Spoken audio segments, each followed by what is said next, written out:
My name is Stephen Huff, and I'm a stage 4 lung cancer survivor. Biomarker testing led to the treatment that has kept me alive for 8 years now. I was diagnosed at 29, just 4 months before my fiancée Emily and I were scheduled to get married, and just 5 years after retiring from playing professional baseball. It was a huge shock.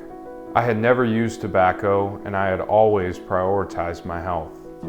I was just living my life when I noticed a cough that wouldn't go away. Then I noticed a hard nodule in my neck. Emily insisted I go to the doctor.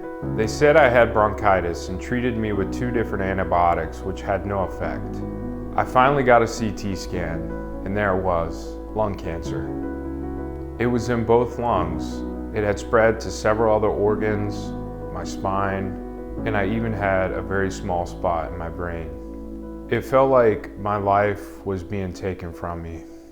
My oncologist wanted to start me in an immunotherapy trial, but my mother is a cancer researcher and she was with me at the appointment.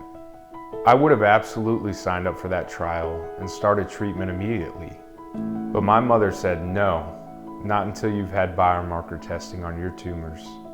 She knew that biomarker tests could determine the precise nature of my cancer and possibly a targeted therapy that would kill it. And I just remember thinking like, man, I am glad I brought her here. The biomarker testing showed that my cancer had a rare mutation known as ALK. This was the best possible news because there's several targeted treatments for ALK. I started on one and it had an almost immediate effect.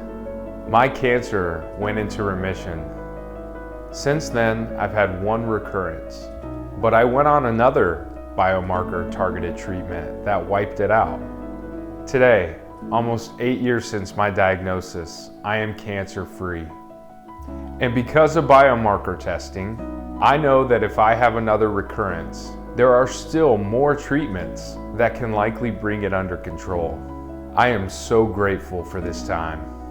Emily and I did get married, and now we have 2 children. We've started a charity for lung cancer research that raises more money every year. Not a day goes by that I don't think about the impact of biomarker testing and how lucky I was to have my mom with me at that appointment. But not everyone's lucky enough to have a mom who's also a cancer researcher. Access to biomarker testing should not depend on luck. Every cancer patient that could benefit from biomarker testing should have the opportunity to get tested.